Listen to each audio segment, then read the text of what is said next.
Hello guys, कैसे हैं आप लोग। आज से अच्छे होंगे। आप लोगों की पढ़ाई अच्छी चली होगी। आप सब लोगों का एक बार फिर से आपके अपने ऑनलाइन प्लेटफॉर्म प्रयाग अकेडमी में बहुत बहुत स्वागत है।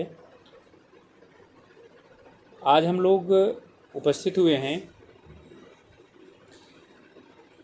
एनटीए द्वारा और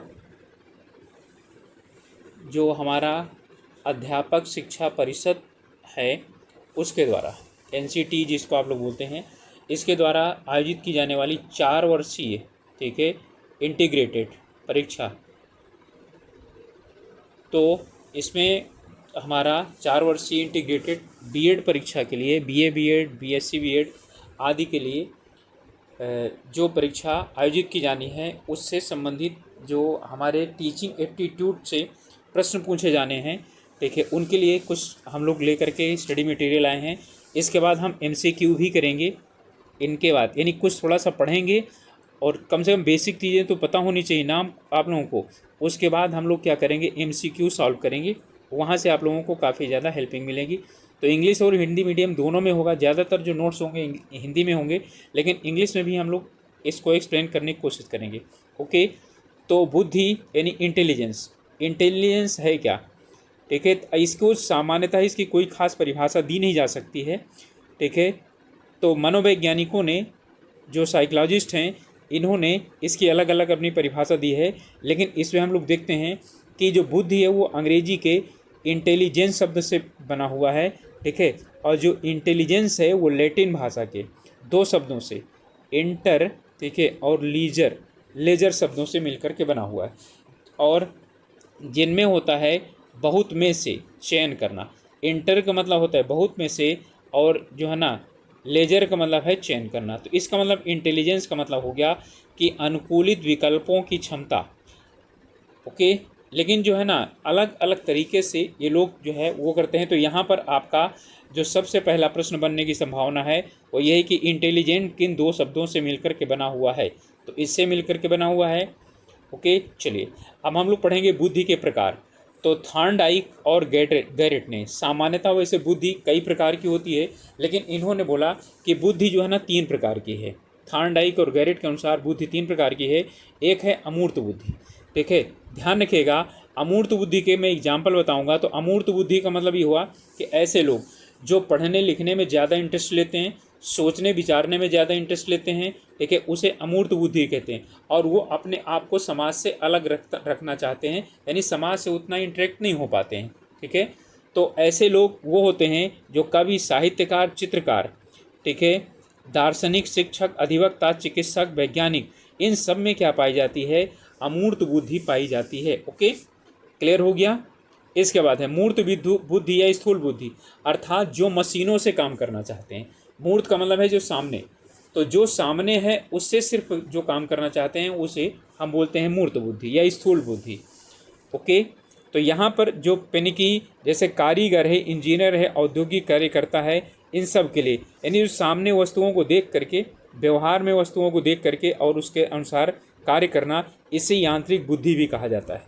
ओके, चलिए नेक्स्ट है सामाजिक बुद्धि। सामाजिक बुद्धि का मतलब है कि समाज के साथ इंटरेक्शन करने के लिए जो बुद्धि होती है उसे हम बोलते हैं सामाजिक बुद्धि, ठीक है।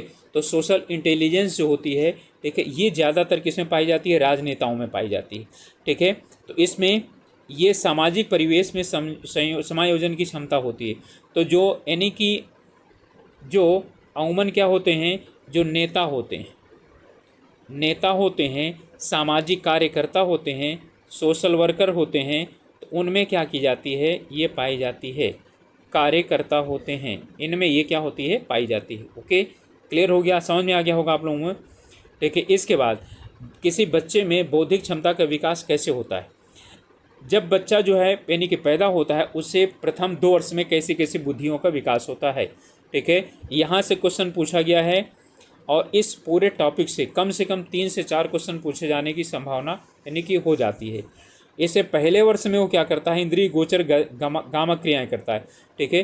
तो क्या चीज़ करता है वो अपने जो शरीर है, अर्थात शरीर का मतलब है आँखों को चलाना, ठीक है, हाथों को चलाना, इन चीज़ों का क्या करता है वो प्रयोग करता है, ठीक है। तो यहाँ पर मूवमेंट आता है। इसके बाद सेकंड आता है कि दूसरे वर्ष में वो सरल प्रश्नों की समस्याओं को सुलझना, भाषा का विकास यानी बोलना और लोगों के साथ बातचीत करना, ठीक है, उनकी प्रतिक्रिया देना, ठीक है, वो इसके अंतर्गत आ जाता है। ठीक है, 2 से 5 वर्ष के बीच में, 2 से 5 वर्ष के बीच में इस समय परिस्थितियों को ठीक ठीक से समझने की क्षमता और संबंधों को समझना, अर्थात वो अपने सभी सगे संबंधियों को समझ जाता है। ओके, और साथ में इसके बाद आता है स्मृति और अच्छी निर्णय शक्ति और समस्या समाधान।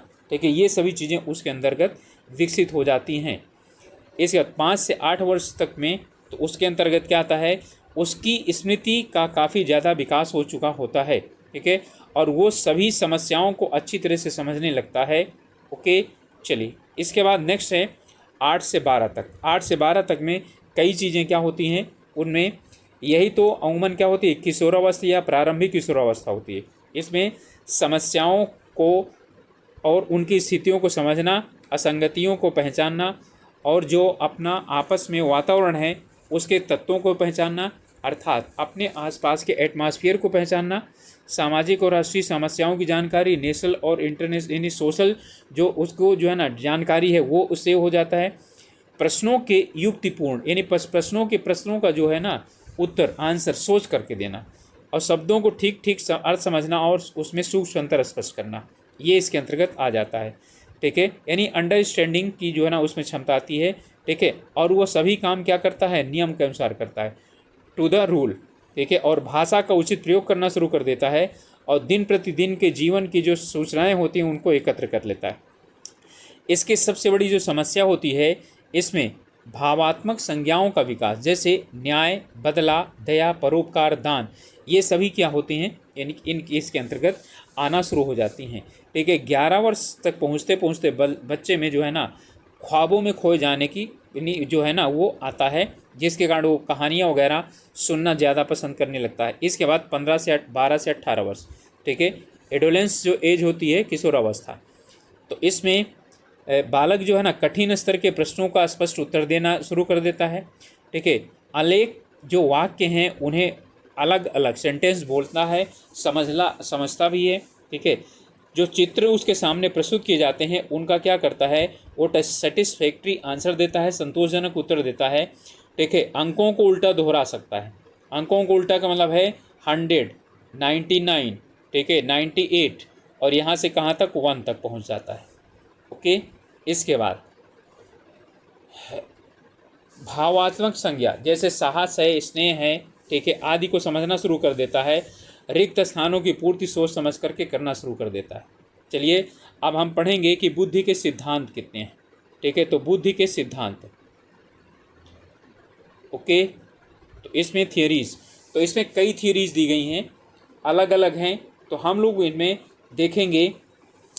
ध्यान रखिएगा, यहाँ से जो क्वेश्चन पूछा जाना है वो क्वेश्चन सबसे पहला यही पूछा जाएगा कि इसके प्रवर्तक कौन है। ठीक है, तो अभी हम लोग बाद में पढ़ेंगे, पहले हम देखते हैं एक तत्व सिद्धांत। ठीक है, तो इसे दिया था बिने ने माना था कि बुद्धि सिर्फ एक तत्व से बना हुआ है, बाकी और से नहीं। आगे जब विकास हुआ तो द्वितत्व सिद्धांत दिया गया, फिर बहुतत्व दिया गया, समूह तत्व दिया गया। ठीक है, यानी ग्रुप थियरी दी गई। ठीक है, फिर इसके बाद यहाँ पर सैंपल थियरी दी गई, प्रतिदर्श सिद्धांत दिया गया, फिर क्रमिक महत्व का सिद्धांत दिया, फिर त्रिआयाम का सिद्धांत दिया, यानी कि 3 डायमेंशनल जो है ना यानी थियरी दी गई। तो चलिए देख लेते हैं किसको किसने दिया है। तो एक सिद्धांत, एक तत्व सिद्धांत किसने दिया, ठीक है, ये दिया है विने ने। ठीक है, तो इसमें है वन फैक्ट थ्योरी। इन्होंने माना कि बुद्धि क्या है, अखंड है और अभाज्य है, यानी कि ये क्या है, डिविजिबल नहीं है, अर्थात बुद्धि एक ही होती है, उसे हम क्या नहीं कर सकते हैं, उसे विभाजित नहीं कर सकते हैं। ठीक है, बस इन्होंने ज़्यादातर क्या चीज़ किया है, ये दिया हुआ है, बस इसके अलावा और ज़्यादा आप लोगों को पढ़ने की आवश्यकता नहीं है। ठीक है, इसमें जो है ना यानी कि इसमें माना जाता है कि यदि कोई व्यक्ति, इसकी कमी ये है कि कोई व्यक्ति यदि अच्छा आर्ट बना लेता है, इसका मतलब है कि वो सिर्फ अच्छा आर्ट ही बना सकता है, वो विज्ञान को अच्छी तरह से नहीं समझ सकता है। यदि कोई बच्चा गणित यानी कि मैथ अच्छी तरह से कर लेता है, इसका मतलब वो इंग्लिश नहीं पढ़ पाएगा। ठीक है, तो ये गलत है। अब इसमें है द्वितत्व सिद्धांत। ठीक है, तो इसमें है तो इसका जो सिद्धांत है, ठीक है, इसे कितना, यानी कि इसको स्पीयरमैन ने दिया है, ठीक है। तो इसमें माना है टू फैक्टर थियरी। तो टू फैक्टर थियरी में इन्होंने माना है कि ये दो तत्वों से मिलकर के बना होते। एक होता है सामान्य तत्व, ठीक है, यानी कि जिसे हम बोलते हैं जी से, यानी कि जनरल, और एक होता है विशिष्ट यानी स्पेसिफिक। ओके, जी और एस, ये क्वेश्चन याद रखिएगा, जी और एस फैक्टर थियरी किसने दिया है, तो ये स्पीयरमैन ने दिया है, यही थे जनरल और स्पेसिफिक, ठीक है। तो जी और एस जो है ना इसमें दिया हुआ है। इसमें मानता है कि कुछ लोगों में दो प्रकार के तत्व पाए जाते हैं बौद्धिक क्षमता के अनुसार, एक तो सामान्य होता है और दूसरा विशिष्ट होता है, ठीक है। तो सामान्य से वो सामान्य कार्य करता है और विशिष्ट से क्या करता है, विशेष कार्य करता है। अब विशिष्ट का जिसमें होगा तो विशेष बनेगा, अर्थात वो क्या करेगा, इंजीनियर बनेगा, डॉक्टर बनेगा, मैनेजमेंट में जाएगा, वो चीज़ होगा। सामान्य वाला होगा तो वो सामान्य क्रियाकलाप करेगा। ओके, चलिए इसके बाद है बहुतत्व सिद्धांत। बहुतत्व सिद्धांत जो है ना इसे थार्नडाइक ने दिया। इसने बोला नहीं, ना तो एक ना तो दो, ठीक है, ये क्या होता है, यानी कि जो भी होती है, ठीक है, ये अनेकों तत्वों से क्या होती है, बनती है, ठीक है। तो ये मल्टी फैक्टर थियरी इन्होंने दिया था स्पीयरमैन ने, ठीक है, सॉरी थार्नडाइक ने। इन्होंने विने के और स्पीयरमैन के दोनों के सिद्धांतों को क्या कर दिया, ठीक है, काट दिया, ठीक है। इन्होंने बोला कि जो बहुत यानी कि बुद्धि है वो कई छोटे छोटे तत्वों से मिलकर के बनी होती है। ओके, इसके बाद आता है थर्स्टन। थर्स्टन ने समूह तत्व सिद्धांत दिया, ठीक है, यानी कि ग्रुप फैक्टर थियरी। तो ग्रुप फैक्टर थियरी इन्होंने बोला कि जो बुद्धि है वो एक समूह का जो है ना एक ग्रुप है, ठीक है, समूह है, कई चीज़ें मिल करके तो एक बुद्धि का निर्माण करते हैं, ठीक है। इन्होंने इसे कई भागों में बांटा, ठीक है। जैसे अब आ गया आपका यहाँ पर आया हमारा इसमें मौखिक तत्व, ठीक है, या शाब्दिक तत्व जो बोला जाता है, प्रेक्षण यानी देखने के लिए, ऑब्जर्वेशन, अंक, ठीक है, यानी कि जो हम गणित वगैरह में प्रयोग करते हैं उसका शाब्दिक प्रवाह, ठीक है, वर्बल। इसके बाद स्मृति, ठीक है, तो इसमें क्या है, रिकॉल करना। प्रत्यक्षीकरण संबंधी तत्व यानी जो सामने होगा, जो यानी कभी बच्चा ने देखा होगा उसे वो क्या करेगा, बाद में बोलेगा हाँ ये तो मैंने इसको देखा था, ये वाली बात, ठीक है। इसके बाद है तार्किक, लॉजिकल, ठीक है, निगमन और आगमन तर्क तत्व, ठीक है। ये यानी कि इन्होंने बोला इतने हैं, और इन्हीं को सबको इन्होंने बोला कि बुद्धि क्या है, वी और S N W M P R I और डी, ठीक है। ये 1 2 3 4 5 6 7 8 9, तो 9 तत्व हैं, ठीक है। इन्हीं को इन्होंने क्या किया है, इनको सबको मिलाने के बाद क्या होती है, बुद्धि का निर्माण बनता है, ठीक है। ओके, लेकिन इन्होंने माना है कि दो मूल तत्व जिनमें सबसे अधिक क्या होता है, संबंध पाया जाता है, ठीक है, उनमें जो है ना उनका हस्तांतरण भी उतना ही क्या होता है, अधिक होता है।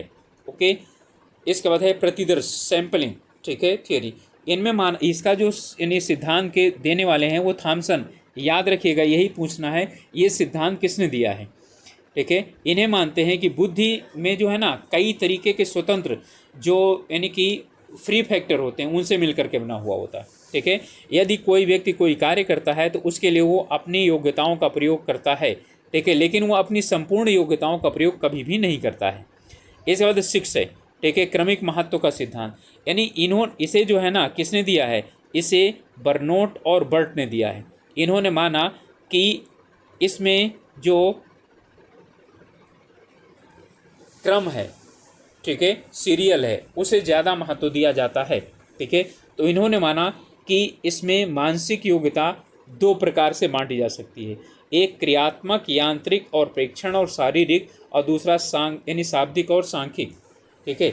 इसका मतलब है कि पहली वाली ऐसी है जो एक्शन से संबंधित है, ठीक है, मैकेनिक्स से संबंधित है, ठीक है, ऑब्जर्वेशन से संबंधित है और फिजिकल से संबंधित है। दूसरी क्या चीज़ है, ये वर्बल से संबंधित है, ठीक है, और किससे संबंधित है, ये जो अर्थमेटिक वगैरह है उससे संबंधित है, ठीक है, और ये एजुकेशन से संबंधित है। ओके, समझ में आया। तो इन्होंने बोला कि इनको हम क्या कर सकते हैं, मानसिक योग्यता के क्या हैं, 2 समूह हैं, और ये मानसिक योग्यताएं हैं, और इन्हें हम क्या करते हैं, अलग अलग विशेष समूह में बांट सकते हैं, ठीक है। तो याद आया कि इनकी क्रमिक का महत्व, अर्थात इसमें किसका प्रयोग करता है, ठीक है, किसका प्रयोग करता है, ये सभी पाई जाती हैं बुद्धि, लेकिन जो व्यक्ति इनमें से जिसका क्रम से प्रयोग करता है, ठीक है, वो उतना ही क्या होता है, अधिक जो है उसमें महत्वपूर्ण होता है। ओके, इसमें दो भागों में इन्होंने बांटा, एक क्रियात्मक यांत्रिक परीक्षण और शारीरिक, दूसरा शाब्दिक और सांख्यिक। इसे इन्होंने क्या नाम दिया था, KM नाम दिया है फर्स्ट ग्रुप को, ये KM है और यहाँ पर दूसरा है VD है। ठीक है, तो यहाँ पर है वर्बल। ओके, तो यानी कि पहला वाला मैकेनिक्स है, यहाँ इन्होंने दो भाग में बांटा। अब हमारा लास्ट है त्रिआयामी सिद्धांत। ठीक है, त्रिआयामी सिद्धांत का मतलब 3 डायमेंशनल थियरी। तो इसे दिया था गिलफोर्ड ने, और कब दिया था, 1967 में। इन्होंने माना कि बुद्धि की रचना जो है ना, यानी कि वो क्या है, 3 सिद्धांतों से हुई, 3 से। ठीक है, और ये ध्यान रखिएगा, थर्स्टन, थॉर्नडाइक और स्पीयरमैन। ठीक है, इन तीनों के सिद्धांतों से क्या है, ये काफ़ी अलग डिफरेंट माना इन्होंने। ओके, इन्होंने माना कि बुद्धि को हम क्या करते हैं, 3 मुख्य भागों में बांटते हैं। ठीक है, एक है संक्रिया, ठीक है, यानी कि एक्शन, दूसरा है विषय वस्तु, सब्जेक्टिविटी। ठीक है, और तीसरा है रिजल्ट, या जो है उत्पाद, यानी कि जो चीज़ क्या होता है, बनता है। ठीक है, अब यहाँ पर इन्होंने बोला इसके अंतर्गत ये आते हैं संज्ञान स्मृति। ठीक है, और यानी कि नॉलेज, और जो है रिकॉल, और जो इंटेलिजेंस है, ये इसके अंतर्गत आ जाता है। ठीक है, यहाँ से इतना ज़्यादा आप लोगों में पूछना नहीं है उनको, लेकिन जो है ना, आप लोगों को 2 चीज़ें याद रखना है। पहली बात, सिद्धांत और सिद्धांत को देने वाले का नाम, और उसमें कौन कौन सी चीज़ें आती हैं। चलिए, अब हम लोग पढ़ेंगे बुद्धि का मापन, मेजरमेंट ऑफ इंटेलिजेंस। तो इंटेलिजेंस का यानी कि मापी जा सकती है। ठीक है, तो पहली बात यह है कि इंटेलिजेंस जो है वो मापा जा सकता है, ये जो है यानी कि आपको जानना है। और इसमें जो बुद्धि है, ठीक है, उसे मापा जा सकता है और उसे प्रस्तुत किया जा सकता है। क्लियर। ठीक है, इसके लिए सबसे पहले जो आप लोगों को जानना है वही ज़रूरी है कि विनय और साइमन ने सबसे पहले क्या किया था, एक ऐसा यंत्र बनाया था जिसके द्वारा व्यक्ति की बुद्धि को मापा जा सकता है। ठीक है, तो इसे हम विनय साइमन मेजरमेंट मेथड भी कहते हैं। ठीक है, आगे चल करके इसको कई और लोगों ने क्या किया, इनमें चेंजिंग किया। ठीक है, विनय ने इन बुद्धि परीक्षणों में क्या किया, काफ़ी ज़्यादा जो है ना, यानी कि इनको सफलता मिली। आगे वर्टन, टर्मन आदि ने भी क्या किया, अपने अपने बनाए। ठीक है, इसमें अब आगे आता है कि पहला क्या है, सबसे पहला किसने बुद्धि परीक्षण किया, और बुद्धि परीक्षण के निर्माण तो विनय और साइमन ने किया। इसके बाद है स्टैनफोर्ड और विनय मापन जो है ना में आया है। इसमें कुल 90 प्रश्न थे, और इसे 1000 व्यक्तियों पर या बालकों पर क्या किया गया, अपनाया गया। और फिर उसके बाद क्या किया गया, ये सूत्र दिया गया। यही सूत्र पिछले बार पूछा गया था, तो आप लोगों ये सूत्र आप लोगों को बिल्कुल याद होना चाहिए। ठीक है, IQ, इंटेलिजेंस, ठीक है, कोसेंट है, और ये होता है हमारा किसके बराबर सॉरी। ठीक है, ये होता है आपका मेंटल एज। ठीक है, और है करेंट एज, और मल्टीप्लाइड 100।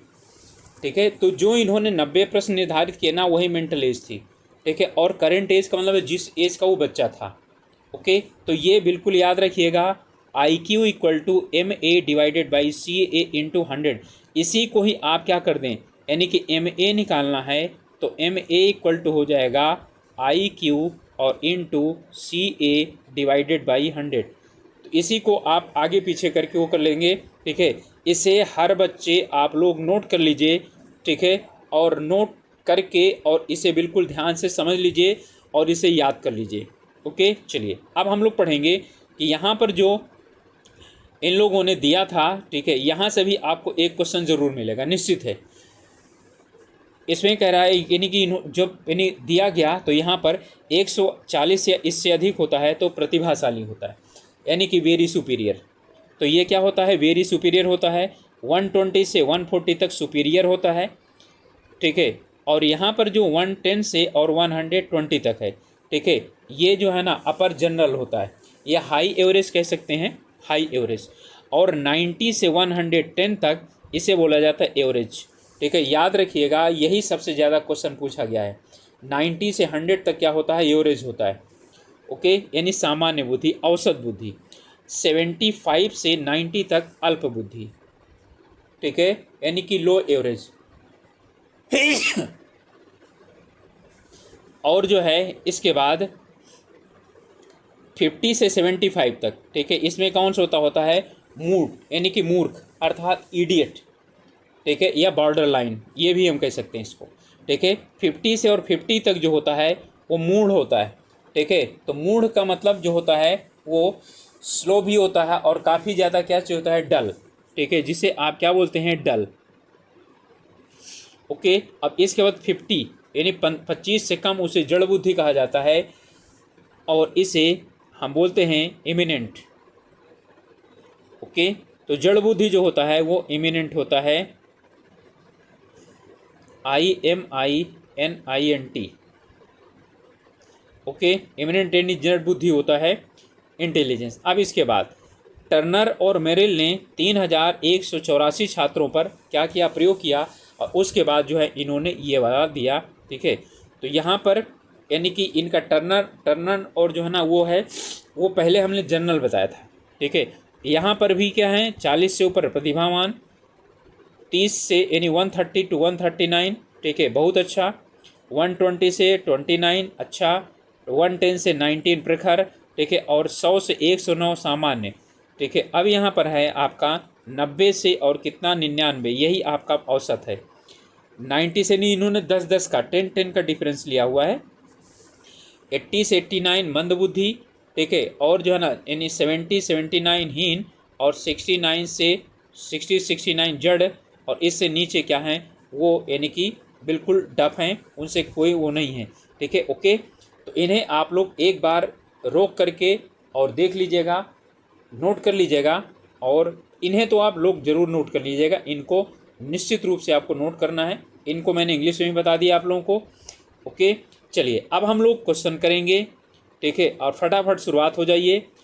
इनमें है बुद्धि का तात्पर्य क्या होता है, ठीक है, जो इंटेलिजेंस है, ठीक है, उसका तात्पर्य क्या होता है, अमूर्त विचारों की योग्यता बिल्कुल है, ज्ञानार्जन की योग्यता बिल्कुल है, कार्य करने की क्षमता, तो ये सभी हो जाएगा। तो इसका उत्तर हमारा क्या हो जाएगा, फोर्थ हो जाएगा। बुद्धि की प्रमुख विशेषता क्या है, ठीक है, तो इसकी जो क्वालिटीज़ हैं वो क्या हैं, जन्मजात होती है, अर्जित की जाती है, सामाजिक होती है, व्यक्तिगत होती है, ठीक है। तो यहाँ पर जो हमारा उत्तर होगा, ठीक है, वो होती है कि जो बुद्धि होती है वो जन्मजात होती है। क्लियर, बुद्धि जन्मजात होती है, ठीक है। हाँ, अर्जित नहीं की जा सकती, लेकिन अर्जित करने पर क्या होता है, ठीक है, हम थोड़ा उसमें परिवर्तन कर सकते हैं। बुद्धि का अधिकतम विकास कब होता है, तो बुद्धि का अधिकतम विकास होता है किशोरावस्था में। ओके, किशोरावस्था में, एडोलेंस जो एज होती है उसमें इसका मैक्सिमम यानी 18 ईयर, साल पूछा जाए तो 18 ईयर्स, 18 साल में क्या होता है, बुद्धि का अधिकतम विकास हो चुका होता है। फ्रीमैन ने बुद्धि के कितने प्रकार बताएं, अब वहाँ पर क्या चीज़ है, आप लोगों को प्रकार बता चुका हूँ, यहाँ पर शुरुआत हो गया है, ठीक है। तो कितने बताएं फ्रीमैन ने, 4 बताए हैं, ठीक है, बुद्धि के प्रकार। इसके बाद है अमूर्त, यानी बुद्धि अमूर्त वस्तुओं के विषय में सोचने की योग्यता है, ये परिभाषा किसकी दी गई है, ठीक है, तो किसने ये डिफिनीशन दिया हुआ है, ये डिफिनीशन है हमारा, ठीक है, टर्मन का। बुद्धि पहचानने तथा सीखने की शक्ति है, ठीक है, ये एक पावर है जो क्या चीज़ है, आइडेंटिफिकेशन के लिए होती है, ठीक है। तो power of identification and learning is known as the intelligence, ठीक है। ये जो हमारा है ये है माल्टन का, ये माल्टन का है। बुद्धि ज्ञान अर्जन करने की क्षमता है, ठीक है, टू अचीव नॉलेज, ये जो परिभाषा है ये है वुडरो विल्सन का, ठीक है। वुडरो विल्सन जो है उसके नेता थे, राष्ट्रपति भी थे, कहाँ के, अमेरिका के। ओके, भारत में बुद्धि परीक्षण का आरंभ कब हुआ, बहुत अच्छा क्वेश्चन है। तो भारत में बुद्धि परीक्षण जो हुआ था, ठीक है, वो यहाँ पर 1020 दिया हुआ है, नहीं ये गलत है, ठीक है,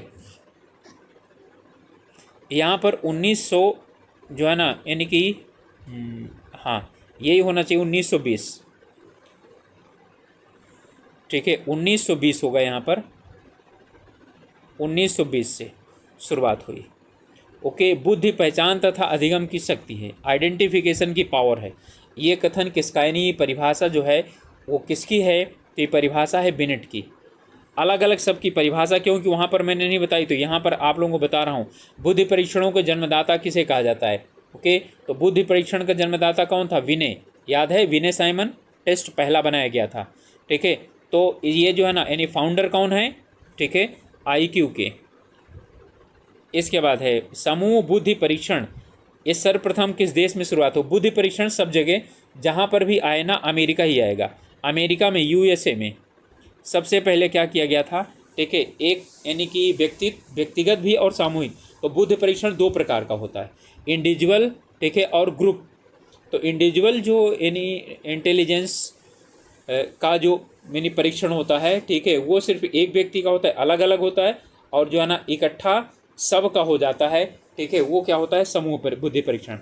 बुद्धि के एक तत्व सिद्धांत के प्रतिपादक कौन थे? ठीक है, तो कौन थे? स्टर्न। ओके, चलिए, द्वितत्व सिद्धांत के उधर में पढ़ा चुका हूँ आप लोगों को। ठीक है, तो द्वितत्व के कौन थे? स्पीयरमैन। ठीक है, बहुतत्व सिद्धांत के कौन थे? वही सीरियल सीधा सीधा यहाँ पर क्वेश्चन आया है, थर्स्टन। ठीक है, बहुतत्व। बुद्धि परीक्षण का कौन सा नाम संबंधित है? तो बुद्धि परीक्षण से नाम कौन सा संबंधित है? ठीक है, विनय और जो है ना, यानी कि उसका आता है। तो हमारा किससे संबंधित है? अल्फ्रेड विनय। इन्होंने शुरुआत में क्या किया है?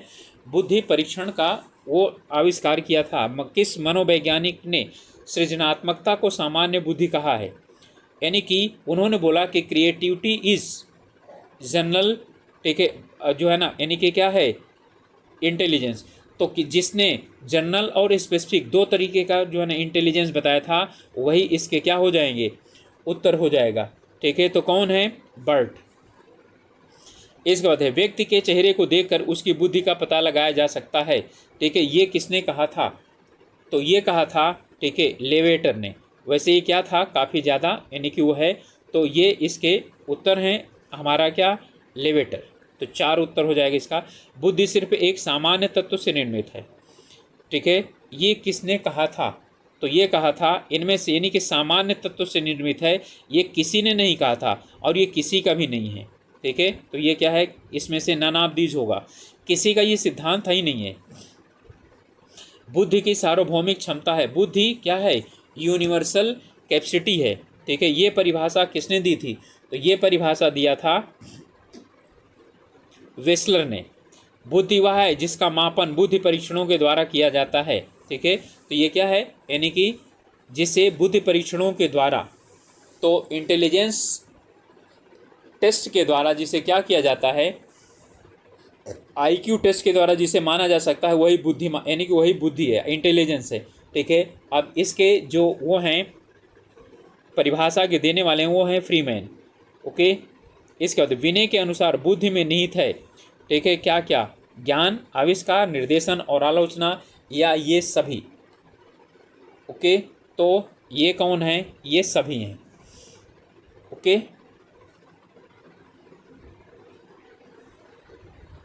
चलिए, नेक्स्ट है हमारा मूर्त बुद्धि का अच्छा उदाहरण नहीं है। तो मूर्त बुद्धि और अमूर्त बुद्धि मैंने बताया था। मूर्त बुद्धि का मतलब है यांत्रिक बुद्धि, मैकेनिकल इंटेलिजेंस। इंजीनियर, मैकेनिक, कारीगर और दार्शनिक। तो दार्शनिक अमूर्त बुद्धि से संबंधित है ना, तो क्या हो जाएगा? फिलासफर नहीं होगा। बुद्धि के क्रमिक विकास के सिद्धांत के जो जनक हैं, ठीक है, ये कौन हैं? ये हैं वर्ड एवं वर्नोगर। ठीक है, क्रमिक विकास का सिद्धांत सबसे लास्ट वाला। इनमें से कौन सा अमूर्त बुद्धि का अच्छा उदाहरण नहीं है? अमूर्त बुद्धि। तो अमूर्त बुद्धि किस में होता है? कवि में होता है, साहित्यकार में होता है। ठीक है, और अब इसमें से चित्रकार और व्यवसायी। ठीक है, तो इन दोनों में से हमको लेना है। तो चित्रकार अमूर्त बुद्धि, यानी उस ख्वाबों में सोच करके बनाता है चित्र, लेकिन ये रियलिटी होती है। ठीक है, व्यवसायी, तो व्यवसायी में मूर्त बुद्धि पाई जाती है, क्योंकि हिसाब किताब करके वो आगे चलता है। इसमें मानसिक आयु का प्रत्यय किसने दिया था? यानी कि मानसिक आयु, मेंटल एज, ठीक है, डिफाइंड बाई। तो firstly mental as is defined by, तो इसमें हमारा हो जाएगा स्पीयरमैन, सॉरी विनय ने, विनय। ठीक है, विनय ने दिया था। ओके, विनय ने ही तो दिया था उसका। आपका आई क्यू MA और डिवाइडेड बाई क्या CA और इंटू 100। सृजनात्मकता का बुद्धि निम्न में से किससे संबंधित है? ठीक है, तो सृजनात्मकता किससे संबंधित है? इसमें है का बुद्धि के सृजनात्मकता क्या करता है? ठीक है, सृजनात्मकता ये डिफरेंस लेकर के आता है। क्रिएटिविटी क्या लाती है? डिफरेंस। हर एक में क्या होता है? यानी कि क्रिएटिविटी डिफरेंट पाई जाती है, तो ये यानी डिफरेंस लेकर के आता है। कैली ने बुद्धि के कितने खंडों में विभाजित किया है? कैली, ध्यान रखिएगा, अभी हम लोग इसको पढ़ चुके हैं। ओके, तो इन्होंने बांटा था 9 खंडों में, याद है? जहाँ पर क्या था? यानी कि बुद्धि, इंटेलिजेंस इक्वल टू, ठीक है, तो यहाँ पर आया था V+W+W+W, ये सब क्या हैं? ये आए थे, ठीक है। चलिए, इसके बाद बुद्धि की मात्रा सिद्धांत के प्रतिपादक हैं, ठीक है। तो मात्रा सिद्धांत यानी कि कितनी मात्रा में बुद्धि है, तो इसके सिद्धांत के जो देने वाले हैं, ठीक है, वो हैं थॉर्नडाइक। बुद्धि के कल्चर फेयर टेस्ट, ठीक है, यानी कि कल्चरल सिद्धांत को जो टेस्ट देने वाले हैं वो हैं, ठीक है, रेवन।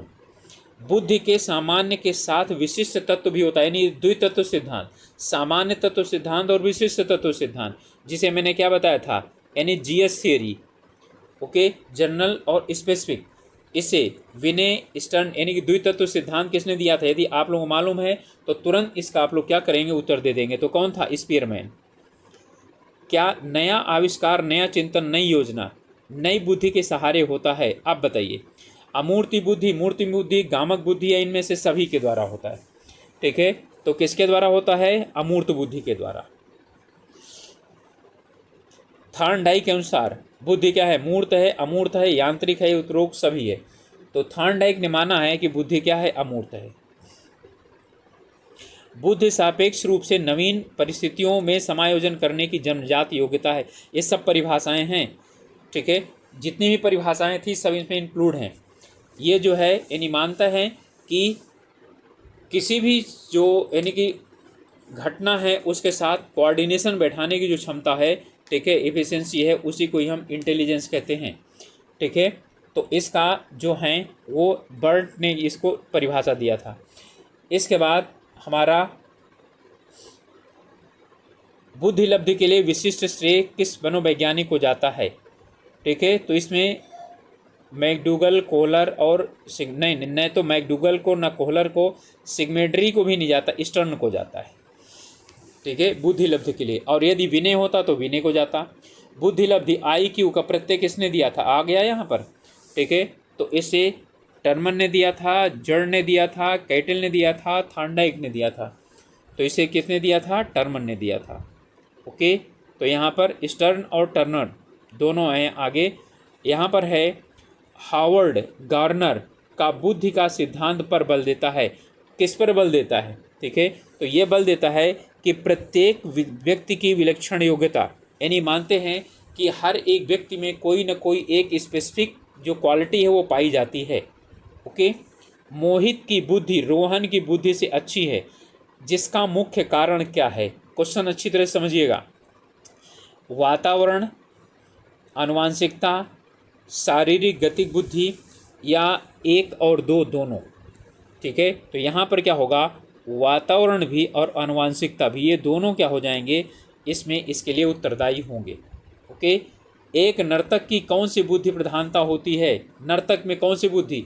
संगीत बुद्धि, व्यक्तिगत बुद्धि, शारीरिक गतिक बुद्धि और तरल और ठोस बुद्धि, ओके। तो यानी कि यहाँ पर आप सब लोग क्या करेंगे? चूक जाएंगे, और ये क्वेश्चन पूछा गया है, ठीक है। तो क्या म्यूजिकल बुद्धि है? क्या म्यूजिकल बुद्धि? कोई नहीं होती। म्यूजिकल बुद्धि तो गाने वाले में होती है, नाचने वाले में नहीं होती है, ठीक है। व्यक्तिगत बुद्धि नहीं, ठीक है। तरल ठोस बुद्धि, ठीक है। लिक्विड और जो है सॉलिड इंटेलिजेंस। अब आया यहाँ पर शारीरिक गतिक बुद्धि, ठीक है। जब उसे अपने शरीर के गति पर क्या है? मूवमेंट पर विश्वास है और अपने गति पर कंट्रोल है, तभी वो क्या कर सकता है? नृत्य कर सकता है, ठीक है। तो यहाँ पर है क्या चीज़? आपका आ गया फिजिकल मूवमेंट, ठीक है, इंटेलिजेंस। बुद्धि का तरल मोजेक मॉडल किसके द्वारा दिया गया था? ठीक है, तो तरल और ठोस बुद्धि मॉडल दिया गया है और इसका हमारा उत्तर होगा, ठीक है, कैटिल के द्वारा। जो बुद्धि सिद्धांत बुद्धि में सम्मिलित मानसिक प्रक्रियाओं जैसे पराघटक और बुद्धि द्वारा लिए जा सकने वाले विविध रूपों जैसे सृजनात्मक बुद्धि को शामिल करता है, वो कौन सा है इसमें? ठीक है, स्पीयरमैन का जी घटक, जी का मतलब जनरल, स्टर्नबर्ग का बुद्धि का त्रिसिद्धांत, ठीक है, तो थ्री जो यानी कि आपका फैक्टर थ्योरी, बुद्धि का सावेंट सिद्धांत या थर्स्टन की प्राथमिक मानसिक योग्यता, हमारा हो जाएगा स्टर्नबर्ग का बुद्धि का क्या चीज़ है? त्रिसिद्धांत। ओके, तो यहाँ पर है मानसिक प्रक्रिया और बुद्धि द्वारा लिए जाने वाले विविध रूप यानी कि सृजनात्मकता, यहाँ पर यह आया था।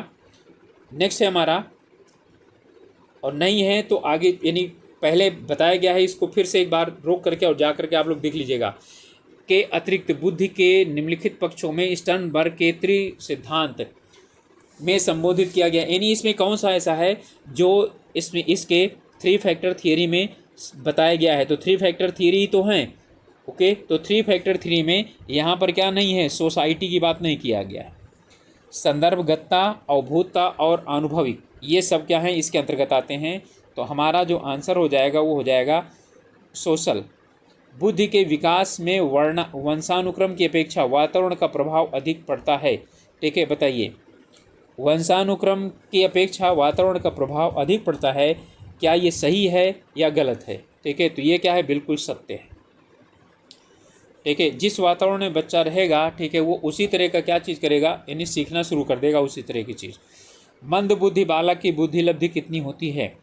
ठीक है, तो यहाँ पर मंद बुद्धि की बात कर रहा है, तो मंद बुद्धि में क्या आएगा? कम आएगा, कम, 60 से कम। ओके, तो 60 से कम होगा यहाँ पर। प्रतिभाशाली बालक की बुद्धि लब्धि कितनी होती है?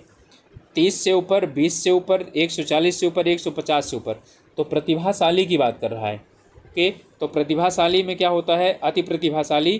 ठीक है, तो ये 140 से ऊपर। पिछड़े हुए बालक की बुद्धि लब्धि किससे कम होती है? तो इसमें जो कम होती है वो पिछड़े बालक 80 से कम होते हैं। सामान्य से जो कम होते हैं बुद्धि, ठीक है, उन्हें ही हम क्या बोलते हैं? तो 90 से लेकर 100 तक के बीच में, या 80 से लेकर 100 तक के जो है ना सामान्य माना जाता है, औसत माना जाता है, एवरेज। उससे नीचे जो होगा वो क्या हो जाएगा? वो पिछड़े हुए होगा, यानी कि बैकवर्ड, तो यानी कि बौद्धिक रूप से पिछड़े हुए। ठीक है, ये नहीं कि जाति वगैरह ये से जो है ना, यानी कि जो पिछड़े हुए माना जाता है। बुद्धि को स्थूल, अमूर्त तथा सामाजिक नामक 3 प्रकार किसने दिए थे? याद है किसने दिए हैं? ओके, और ये मैं पढ़ा चुका हूँ, थॉर्नडाइक ने। इसके बाद बुद्धि के द्वितत्व सिद्धांत के अनुसार व्यक्ति की बुद्धि में विशिष्ट तत्व कौन सा है? क्या वो जन्मजात होता है? ठीक है, अर्जित किया जा सकता है? ठीक है, सभी बुद्धिमान व्यक्तियों के समान रूप से पाया जाता है, या इनमें से कोई नहीं? ओके, तो यहाँ पर क्या है कि जो विशिष्ट तत्व होता है, ठीक है, यानी स्पेसिफिक जो फैक्टर होता है वो अर्जित किया जाता है, और जो जनरल होता है वो जन्मजात होता है। क्लियर? ठीक है, जो जनरल होता है वो क्या होता है? वो बाई बर्थ होता है, और ये क्या होता है? ये स्पेसिफिक होता है। ओके, तो आपका उत्तर हो जाएगा 2। बुद्धि के त्रितत्व सिद्धांत में स्पीयरमैन ने तीसरा तत्व जो इन्होंने अपने द्वितत्व सिद्धांत में नहीं बताया था उसमें जोड़ा था। ठीक है, तो यहाँ पर कौन सा जोड़ा? सामान्य और विशिष्ट, ये तो दोनों थे ही। ठीक है, तो इनको क्या कर दीजिए? काट दीजिए। अब इसके बाद बचा समूह तत्व।